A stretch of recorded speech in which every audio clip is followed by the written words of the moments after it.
إن الحمد لله الحمد لله نحمده ونستعينه ونستغفره ونعوذ بالله من شرور أنفسنا ومن سيئات أعمالنا. من يهده الله فلا مضل له ومن يضلل فلا هادي له، وأشهد أن لا إله إلا الله وحده لا شريك له، وأشهد أن محمدا عبده ورسوله. يا أيها الذين آمنوا اتقوا الله حق تقاته ولا تموتن إلا وأنتم مسلمون. يا أيها الناس اتقوا ربكم الذي خلقكم من نفس واحدة وخلق منها زوجها وبث منهما رجالا كثيرا ونساء، واتقوا الله الذي تساءلون به والأرحام إن الله كان عليكم رقيبا. يا أيها الذين آمنوا اتقوا الله وقولوا قولا سديدا يصلح لكم أعمالكم ويغفر لكم ذنوبكم، ومن يطع الله ورسوله فقد فاز فوزا عظيما. أما بعد، فإن خير الحديث كتاب الله، وخير الهدي هدي محمد صلى الله عليه وسلم، وشر الأمور محدثاتها، وكل محدثة بدعة، وكل بدعة ضلالة، وكل ضلالة في النار. أعوذ بالله من الشيطان الرجيم. بسم الله الرحمن الرحيم. قاف والقرآن المجيد، بل عجبوا أن جاءهم منذر منهم فقال الكافرون هذا شيء عجيب. أإذا متنا وكنا ترابا ذلك رجع بعيد. قد علمنا ما تنقص الأرض منهم وعندنا كتاب حفيظ. بل كذبوا بالحق لما جاءهم فهم في أمر مريج. أفلم ينظروا إلى السماء فوقهم كيف بنيناها وزيناها وما لها من فروج. والأرض مددناها وألقينا فيها رواسي وأنبتنا فيها من كل زوج بهيج، تبصرة وذكرى لكل عبد منيب. ونزلنا من السماء ماء مباركا فأنبتنا به جنات وحب الحصيد، والنخل باسقات لها طلع نضيد، رزقا للعباد، وأحيينا به بلدة ميتا كذلك الخروج. كذبت قبلهم قوم نوح وأصحاب الرس وثمود وعاد وفرعون وإخوان لوط وأصحاب الأيكة وقوم تبع كل كذب الرسل فحق وعيد. أفعينا بالخلق الأول بل هم في لبس من خلق جديد. اللهم صل على محمد وعلى آل محمد كما صليت على إبراهيم وعلى آل إبراهيم إنك حميد مجيد. اللهم بارك على محمد وعلى آل محمد كما باركت على إبراهيم وعلى آل إبراهيم إنك حميد مجيد. بسم الله الرحمن الرحيم. شهد الله أنه لا إله إلا هو والملائكة وأولو العلم قائما بالقسط، لا إله إلا هو العزيز الحكيم. وقال النبي صلى الله عليه وسلم: إن العلماء ورثة الأنبياء، أو كما قال صلى الله عليه وسلم. دا الله رب العالمین احکم الحاکمین د ټولو بادشاہانو بادشاہ د ټولو زبردست هغه رب العالمین چې تمام کائنات خالق او مالک دی، هغه الله چې تمام کائنات متصرف او منتظم دی، هغه رب العالمین چې د هغې په صفاتو کې یو صفت فعال لما یرید دی، رب العالمین چې څه کوي، څه وخت چې کوي، څرنګه چې کوي، چا سره چې کوي، کولی شي د الله رب العالمین نه څوک تپوس نشي کولی. او دا مکلف مخلوقات چې هر څومره دي، خو هغه انبیا دي او که امت دی، خو هغه باچاهان دي او که رعیه ده، خو هغه غریب دی او که مالدار دی، د هر یو فرد نه به الله رب العالمین تپوس کوي. زما محترمو، د الله رب العالمین دا تپوس او دا پختنه دا په دې خبره باندې دلالت نه کوي چې موږ په دنیا کې کم عمل کوو کم کار کوو نو الله رب العالمین د زموږ د اعمالو نه پته نشته دی یا دا خبره ده نظمه محترمو بلکې الله رب العالمین علیم بذات الصدور ذات دی دا تپوس او دا پوښتنه دا په دې وجه باندې کوي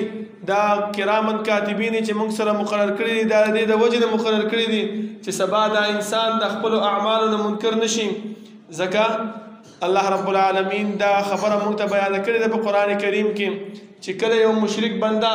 د الله رب العالمین مخې ته ودرولې شي او د جهنم عذاب او د جهنم هغه سختی ویني نو دا به وایي چې والله ربنا ما كنا مشرکین اے الله مونږ خو دنیا کې هیڅ قسم شرک نه لري کړی مونږ خو ستا نافرماني په دنیا کې نه ده کړې نو الله رب العالمین به د دې د وجې نه دغه انسانانو نه دا تپوس کوي چې سبا دا انسان منکر نشي ځکه زما محترمو زمونږ په دنیا کې هم دغه اصول او دغه ماحول جوړ دی چې کله کم انسان جرم وکړي کم انسان کم غلطي وکړي کم غلط کار وکړي نو د هغې دپاره په عدالت کې څه پیش کېږي څه ډاکومنټس پیش کېږي چې یاره وګوره دغه کس په دې وجه باندې دغه کار کړی دی دغه ثبوت ما سره موجود دی او چې کله د انسان سره ثبوت نه وي که هر څومره دا انسان ته په الزام ولګې ته په هغې باندې دا خبره شته کې خو هغې د سره نه مني ولې د انکار کړی شوی شی هغه ته په چا نشي ثابتولی که زه یو کار وکړم او ته راپاسې په ما باندې وکړې چې راته دا ووایې چې یاره تا پلانې وخت کې دا کار کړی و زه په هغه وخت کې انکار وکړم نو ته په ما باندې هغه نشي شته کولی زما محترمو تر څو پورې چې تا ما له ویډیو نه یې کړي تر څو پورې تا ما نه ریکارډینګ نه یې کړي تر څو پورې تا ما نه څه لیکل میکل نه یې اخیستی څه ثبوت دې نه یې پیش کړی تر هغه وخته پورې هغه کار ته په ما باندې شته کولی نه شي نو د دې د وجې نه الله رب العالمین زموږ نه دا تپوس او پوښتنه کوي چې موږ سبا د خپلو اعمالو نه منکر نه شو او الله رب العالمین دغه خبره موږ ته بیانه کړې ده چې دا مشرک بنده دا مجرم بنده دا چې کله خپل دا عملنامه وګوري خپل دا رجسټر وګوري نو دا به وایي ما لهذا الكتاب لا يغادر صغیرة ولا کبیرة الا احصاها دا لا څنګه عملنامه ده دا لا څنګه رجسټر دی دغه نه زما وړه ګناه پرېښې ده نه غټه ګناه پرېښې ده مګر ټوله یې راګیره کړې ده انسان خو دنیا کې ځان پټ پټ ساتي چې یاره دا ګناه مې وکړه خیر دی زه الله رب العالمین ګوري خو دنیا خلق خو مې نه ګوري خو هغه الله رب العالمین سره هغه څه شی دی لیکلی شوی د زما محترمو قیامت په ورځ به هغه موږ ته پیش کولی شي د الله رب العالمین لکونه او کروڑونه رحمتونه دي په جناب محمد رسول الله صلی الله علیه وسلم باندې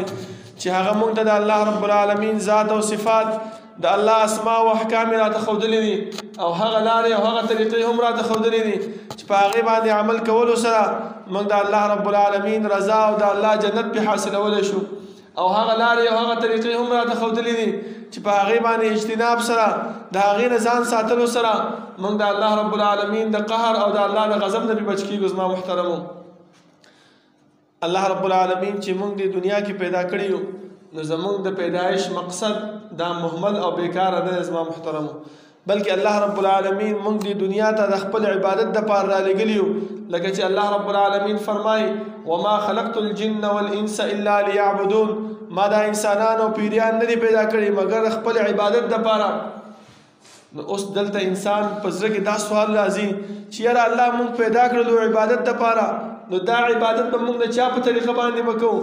څنګه به یې کوو څونه به یې کوو د دې خبرې دپاره الله رب العالمین موږ ته یو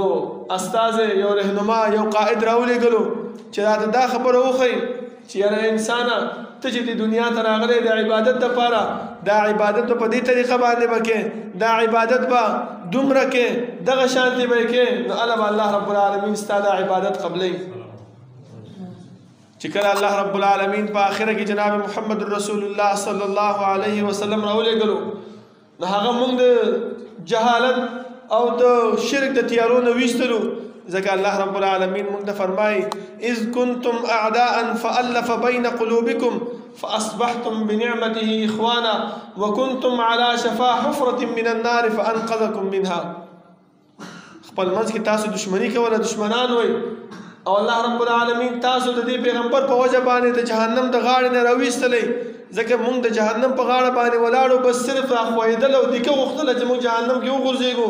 خو الله رب العالمین زمونږ د کامیابۍ او د فلاح دپاره پیغمبر راولېږلو او دې پیغمبر مونږ ته هغه جهنم د کندې نه مونږ څه کړو بچ کړلو زما محترمو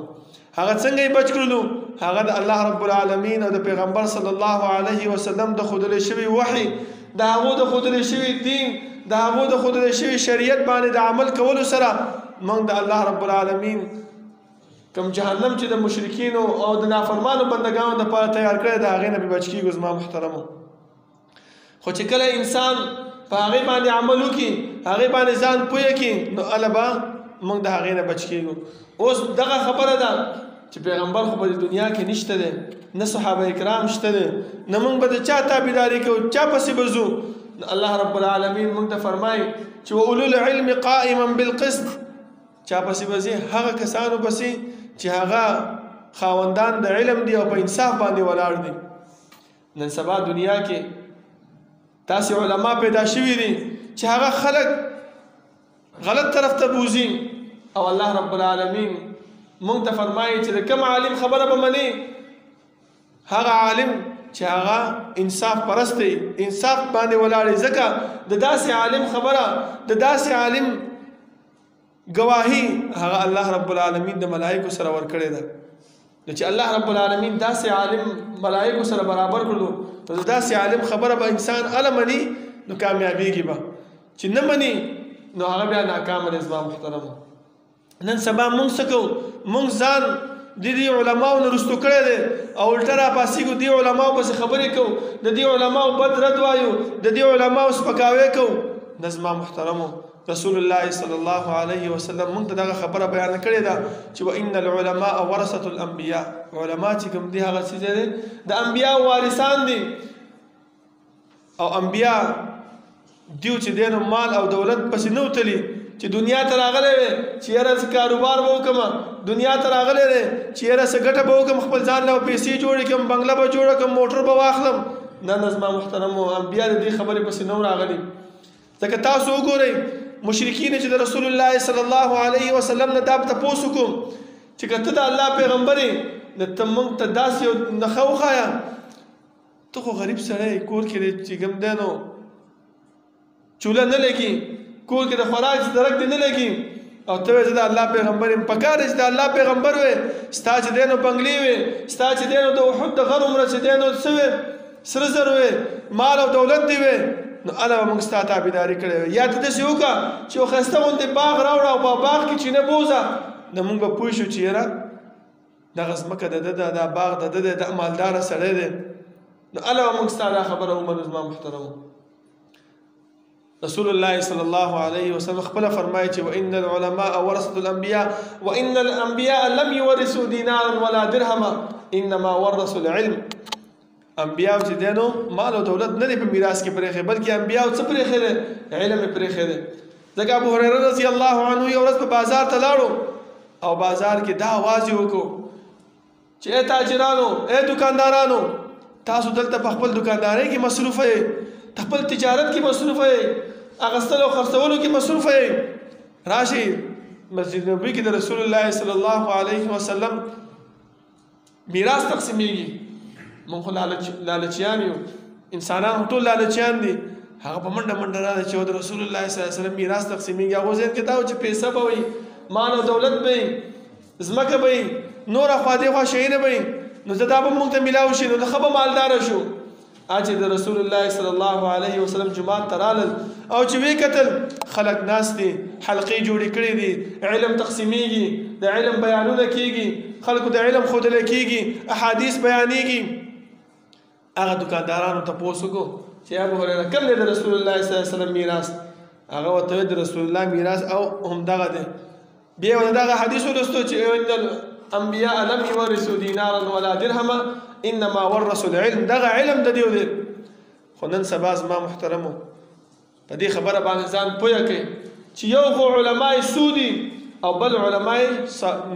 صالح دي نیک علما دي نیک علما هغه دي چې هغه مونږ ته د الله او د الله د رسول صلی الله علیه وسلم دین راخی مونږ ته د الله رب العالمین کوم وحی چې په پیغمبر باندې را نازله کړې ده هغه مونږ ته ښیي ځکه زما محترمو تاسو وګورئ لوی مثال به تاسو یو درکړم زمونږ په دې وطن کې په دې ملک کې 4 امامان تیر شوي دي. په دې 4 امامانو باندې موږ څه شی جوړ کړی دی؟ مذاهب جوړ کړي دي. څوک وایي زه حنفي مسلک والا یم، څوک وایي زه شافعي مسلک والا یم، څوک وایي زه حنبلي مسلک والا یم، څوک وایي زه د امام مالک رحمه الله په مسلک باندې. زما محترمو تاسو وګورئ دې علما په خپل منځ کې څونه مینه او محبت ساتله. دیو خپل منځ کې څه بغض نه دی ساتلی، څه حسد نه دی ساتلی. دا نه چې امام شافعي را پاسېږي رحمه الله او هغه امام ابو حنیفه رحمه الله پسې خبرې کړي یا بد رد ویلي. امام ابو حنیفه رحمه الله په د صحابه په دور کې پیدا شوی او 80 هجري کې او په اولنی صدې کې چې دی نو هغه سه وفات شوی دی. او چې کله امام ابو حنیفه کم کال باندې وفات کیږي په هغه کال باندې امام شافعي رحمه الله پیدا کیږي. خو بیا هم چې کله امام شافعي رحمه الله علم زده کو پوهه زده کړله او یو ورځ د امام ابو حنیفه رحمه الله قبر خواله راغی او د هغې کلي ته راغی. هلته په جومات کې مونځ کولو نو رفع الیدین یې ونه کړل، امین بالجهر یې ونه کړل. ولې؟ چا ورته چې ولې ستا مذهب کې خو دا شی شته دی ته ولې نه کوې؟ هغه ورته زه د امام ابو حنیفه رحمه الله کلي ته راغلی یم د هغې د عزت او د احترام او د ادب د وجې نه دا نه کومه. دومره زما محترمو هغه اختلاف به یې نه چېړلو د څه د وجې نه؟ د ادب د وجې نه. زما محترمو نن سبا مونږ څه کوو؟ مونږ را پاسېږو علماو پسې خبرې کوو. همدغه امام ابو حنیفه رحمه الله مونږ رانیولی دی. کله ورته څه وایو، کله ورته څه وایو، کله څنګه خبرې ورپسې کوو، کله څنګه ورپسې خبرې کوو، کله د امام شافعي رحمه الله پسې لګیا یو خبرې کوو. زما محترمو دا څونه غلطه خبره ده، دا څونه د الله رب العالمین د ناراضګۍ خبره ده. الله رب العالمین په دې باندې ناراضه کیږي. زما محترم ولې دې علماو په خپل ځان باندې تکالیف برداشت کړي دي، دې علماو په خپل ځان باندې سختیانې برداشت کړي دي. ځکه امام احمد بن حنبل رحمه الله د هغې سیرت چې تاسو ولټوئ په یو د الله رب العالمین د کلام باندې چې دا مخلوق نه دی په دې باندې د څونه وهل خوړلی دي، څونه جیلونه یې برداشت کړي دي، څونه سختیانې د باچا د طرف نه برداشت کړي دي. په څه باندې؟ په دې یو خبره باندې چې د الله رب العالمین دا کلام دا قرآن دا مخلوق نه دی، دا د الله رب العالمین کلام دی. او مونږ را پاسېږو دې علماو پسې خبرې کوو. دا څونه بد رد خبره ده. زما محترمو مونږ به سبا د الله رب العالمین مخې ته څه جواب ورکوو؟ دیو چې مونږ ته سبا لاس راواچي چې مونږ تاسو ته علم درکړی، تاسو دې علم باندې مونږ سختیانې برداشت کړي او تاسو راځئ مونږ پسې خبرې کوئ. او بل طرف ته زما محترمو علماء سو دي. داسې علماو نه ځان ساتل پکار دي. که چېرته مونږ د دې علماو سو خبره ومنو په دې پسې روان شو او د دې خبرو باندې عمل شروع کړو، لکه نن سبا مونږ څه وایو؟ مونږ دغه خبره کوو که نه چې څوک تاسو ته وایي چې هلکه دا خبره غلطه دا مه کوه، یاره وایي د ملا جومات د ملا نه مې اورېدلی دی، که صحیح خو صحیح به یو که نه نو ګناه د هغه په سر باندې. داسې وایو که نه وایو؟ زما محترمو خو په دې خبره باندې مونږ نه خلاصېږو. الله رب العالمین مونږ ته دغه خبره واضح کړې ده. رب العالمین ته معلومه وه چې داسې انسانان به پیدا کېږي مخکې نه چې د هغې بندوبست کړی دی. زما محترمو الله رب العالمین مونږ ته دا وفرمایل چې ولا تزر وازرة وزر اخرى. ای انسانه یو انسان ګناه د بل انسان نشي برداشت کولی، نه اوچتئ. ته دا مه وایه چې یاره زه دا عمل کوم بس د ملا صاحب نه مې اورېدلې ده، که صحیح وي خود ثواب یې زما او که ګناه یې د هغه په سر باندې. ولې د هغه په سر باندې؟ هغه ستا په قبر کې به څه ملي؟ ستا په ځای باندې به جواب هغه ورکوي. نه زما محترمو دې خبرې ته لږ سوچ پکار دی.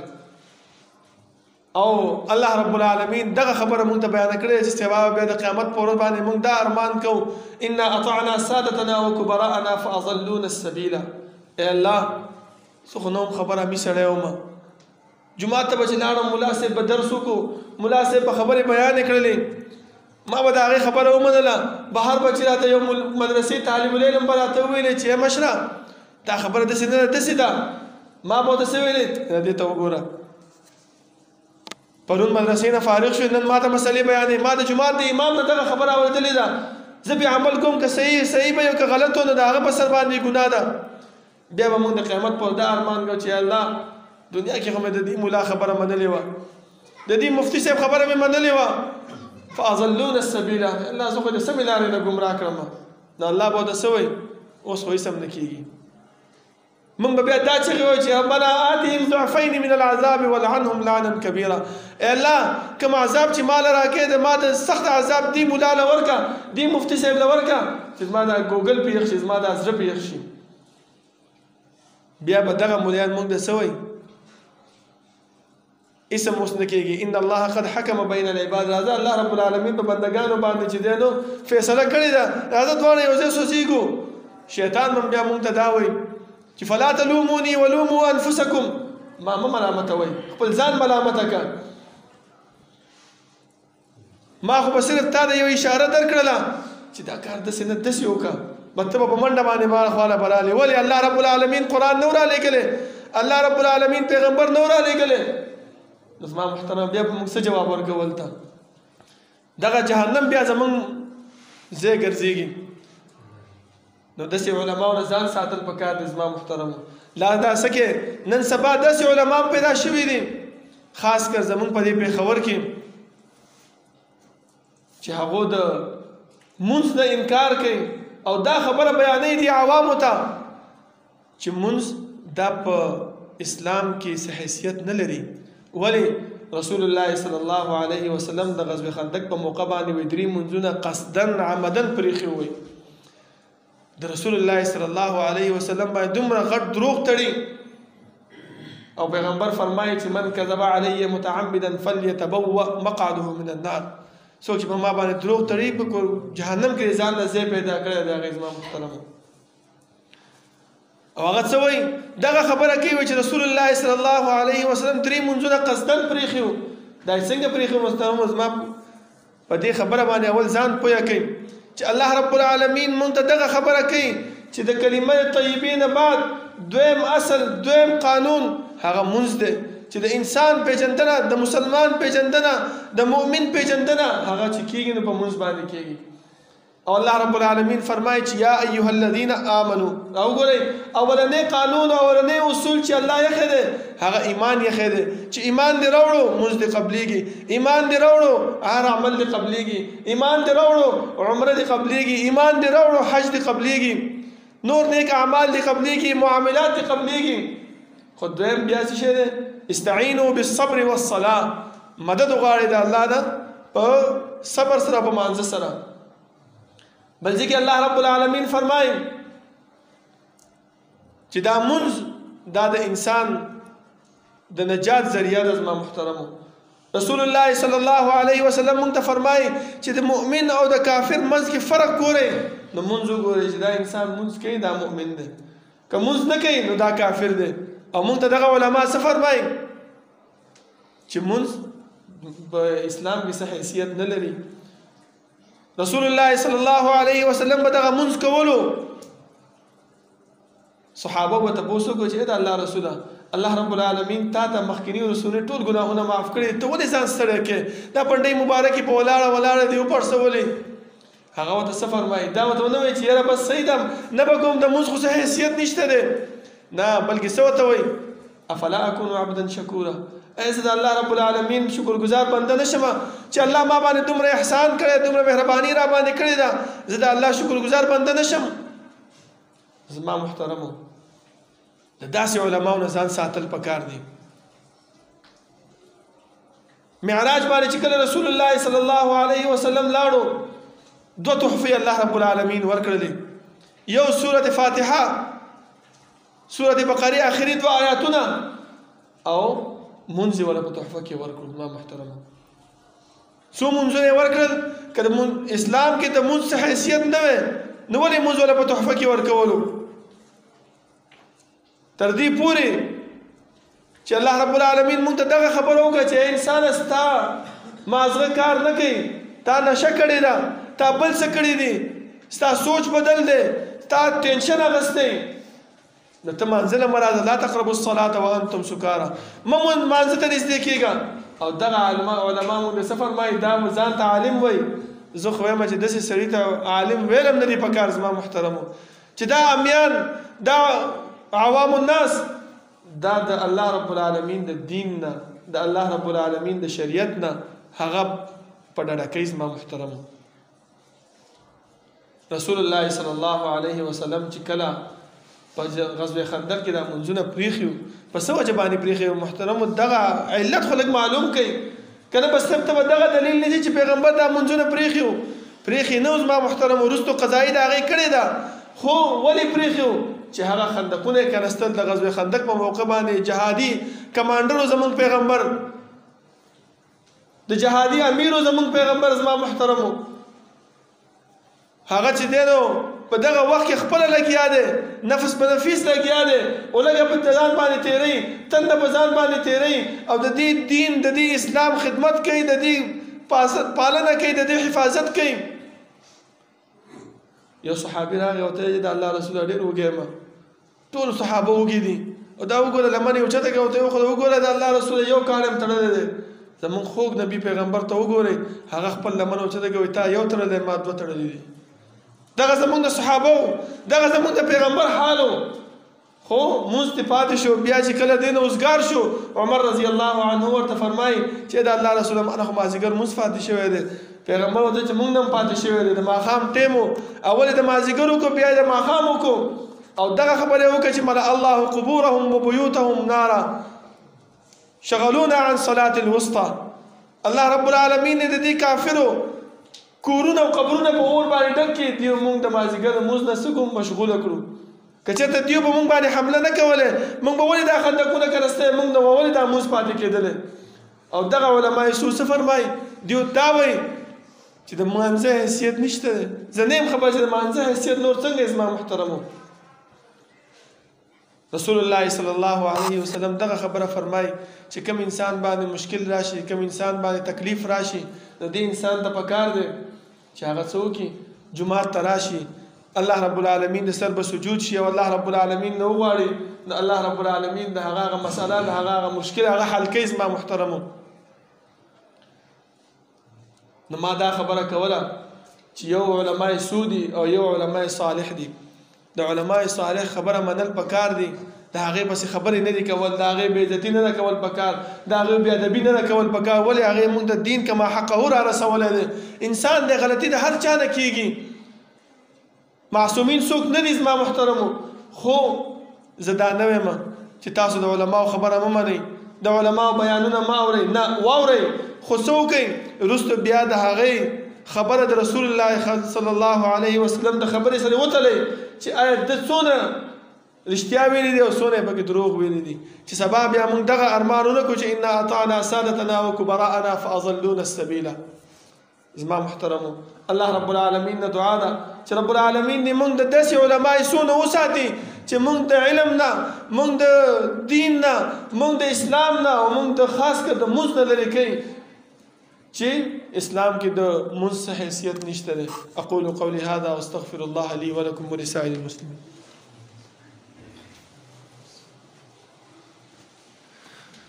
إن الحمد لله نحمده ونستعينه ونستغفره ونعوذ بالله من شرور أنفسنا ومن سيئات أعمالنا من يهده الله فلا مضل له ومن يضلل فلا هادي له وأشهد أن لا إله إلا الله وحده لا شريك له وأشهد أن محمدا عبده ورسوله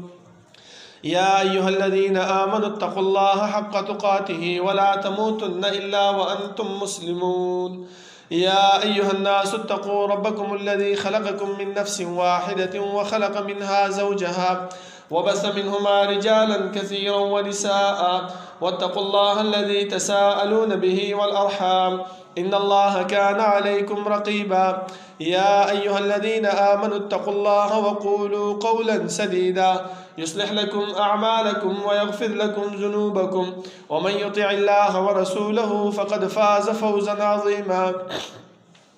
أما بعد فإن خير الحديث كتاب الله وخير الهدي هدي محمد صلى الله عليه وسلم وشر الأمور محدثاتها وكل محدثة بدعة وكل بدعة ضلالة وكل ضلالة في النار زما محترمو یو دو واقعات تاسو بیانوم د علماو د ادب په باره کې چې زمونږ مشرانو زمونږ حکمرانانو د هغې بچو د علماو څونه قدر او څونه ادب کولو هارون الرشید دا یو باچا تیر شوی دی د امویانو په زمانه کې د عباسیانو په زمانه کې زما محترمو د هغه دوه بچي وو یو مامون یو امین د امام کسائی رحمه الله نه سبق ویله یو ورځ داسې کار و چې چوټي شوه اوس دواړه ماشومان دواړه بچي لاړل او د امام صاحب د استاد چپلې راواغستې او خپل منځ کې په جنګ دي یو وایي چې زه استاد د چپلې سموم بل وایي زه استاد د چپلې سموم خپل منځ کې په جنګ دي نو دواړو دا وایي چې یاره جنګ ولې کوو دواړه وروڼه یو داسې به وکړو چې زما یو چپله ته راواله یو چپله به زه راوالم یو چپله به زه ستا زه سیده کړم یو به ته سیده کړې د دواړو به ادب وشي هغو دا خبره دغه کار وکړو په سبا باندې لاړل کور ته او پلار ته دا خبره وکړه باچا ته باچا راغی استاد ته وایي چې یاره سب پرون داسې داسې کار شو او استاد خفه شو چې یاره په دې خبره باندې باچا رانه خفه شو هغه زه څه به دا شاګردان منې کړم چې سبا به دغه کار نه کوي هغه ته زه خفه شوی نه یم زه په دې خبره باندې خوشحاله یم چې زما بچي راځي او د خپل د استاد قدر کوي د خپل د استاد د چپلو په جوړولو کې د هغې خپل منځ کې جنګ کوي زما محترمو دغه د علماو قدر او دغه د علماو ادب زما محترمو چې شهزادګان را پاسېږي د استاد په چپلې سمولو باندې جنګ کوي زما محترمو علما فرمایي که چېرته دغه علما په دې مخ د ځمکه باندې نه وي نو صار الناس کالبهائم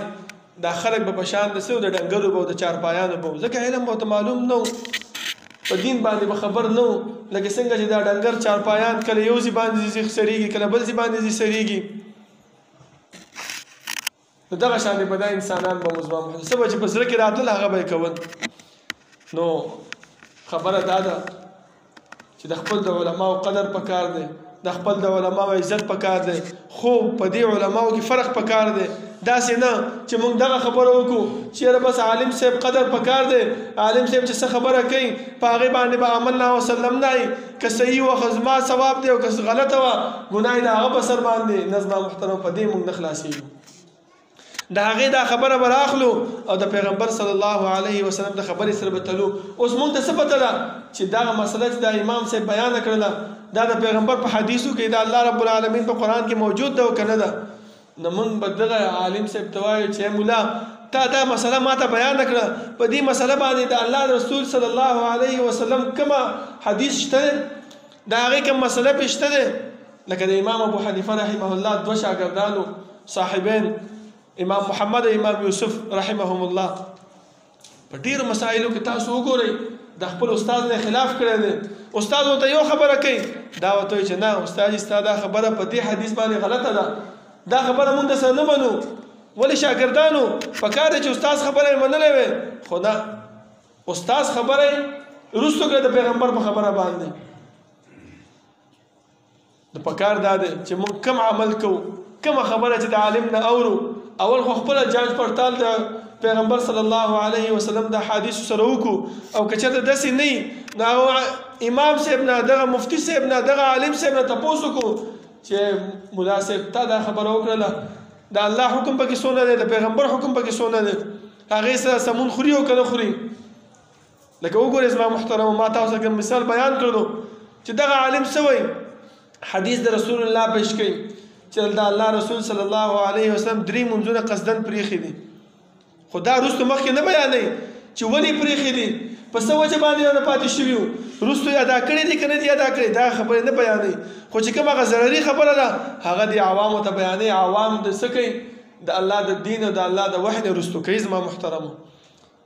الله رب العالمین نه دعا ده چې الله رب العالمین د عمل کولو توفیق راکړي او الله رب العالمین زمونږ زړونو کې د دې علماو عزت او قدر وب پیدا کړي او الله رب العالمین دې مونږ کې د علماء نیک علماء او د بد علماء فرق په زموږ په زړونو کې واچي اقول قولي هذا واستغفر الله لي ولكم ولسائر المسلمين ربنا لا تزغ قلوبنا بعد إذ هديتنا وهب لنا من لدنك رحمة إنك أنت الوهاب ربنا اغفر لنا ولإخواننا الذين سبقونا بالإيمان ولا تجعل في قلوبنا غلا للذين آمنوا ربنا إنك رؤوف رحيم ربنا لا تؤاخذنا إن نسينا واخطأنا ربنا ولا تحمل علينا إصرا كما حملته على الذين من قبلنا ربنا ولا تحملنا ما لا طاقة لنا به واعف عنا واغفر لنا وارحمنا أنت مولانا فانصرنا على القوم الكافرين سفونا برابر کے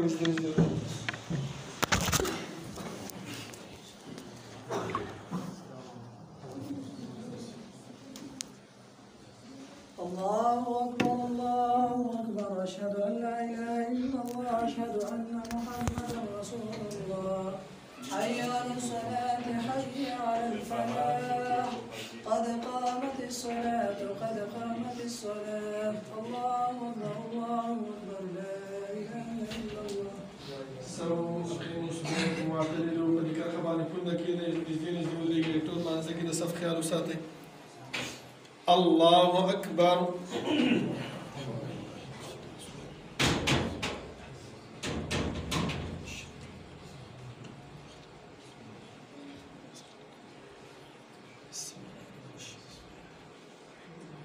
الحمد لله رب العالمين الرحمن الرحيم مالك يوم الدين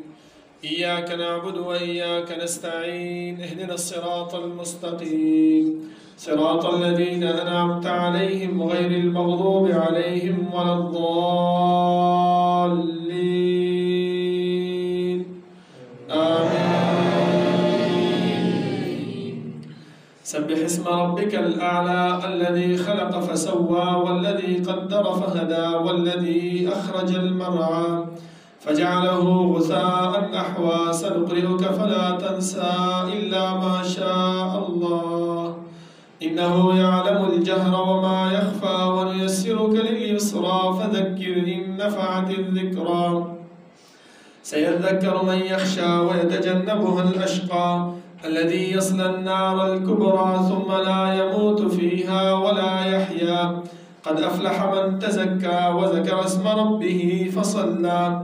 بل تؤثرون الحياة الدنيا والآخرة خير وأبقى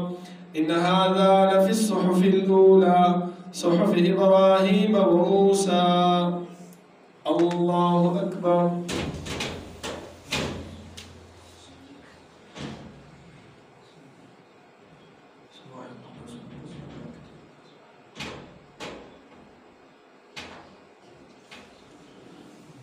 سمع الله لمن حمده.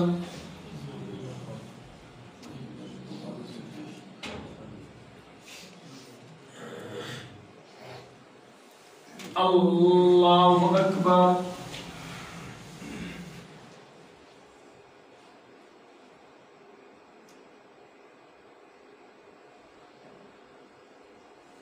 الله أكبر.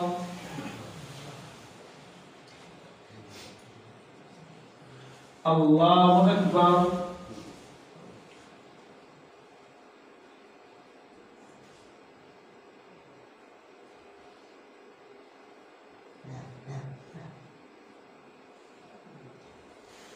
الله أكبر. الحمد لله رب العالمين الرحمن الرحيم مالك يوم الدين إياك نعبد وإياك نستعين اهدنا الصراط المستقيم صراط الذين أنعمت عليهم غير المغضوب عليهم ولا الضالين آمين. هل أتاك حديث الغاشية وجوه يومئذ خاشعة عاملة ناصبة تصلى نارا حامية تسقى من عين آنية ليس لهم طعام إلا من ضريع لا يسمن ولا يغني من جوع وجوه يومئذ ناعمة لسعيها راضية في جنة عالية لا تسمع فيها لاغية فيها عين جارية فيها سرر مرفوعة وأكواب موضوعة ونمارق مصفوفة وزرابي مبثوثة أفلا ينظرون إلى الإبل كيف خلقت وإلى السماء كيف رفعت وإلى الجبال كيف نصبت وإلى الأرض كيف سطحت فذكر إنما أنت مذكر لست عليهم بمسيطر إلا من تولى وكفر فيعذبه الله العذاب الأكبر إن إلينا إيابهم ثم إن علينا حسابهم. الله أكبر.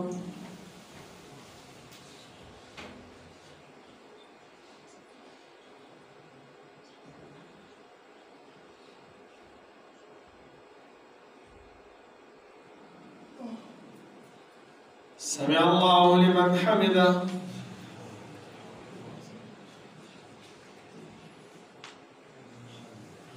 الله أكبر.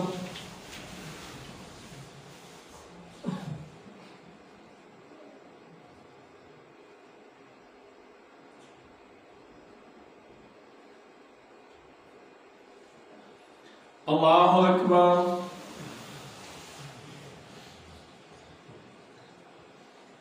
الله أكبر.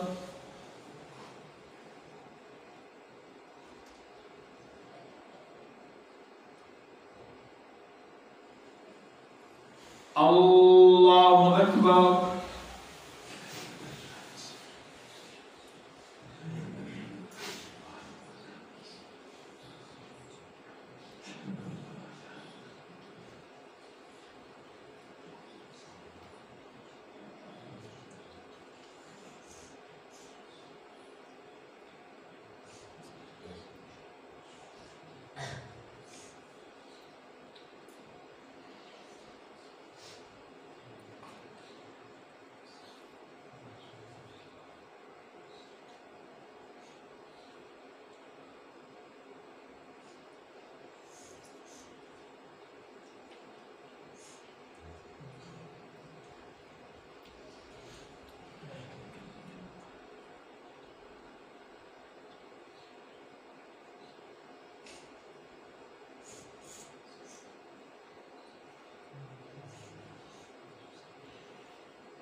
السلام عليكم ورحمة الله.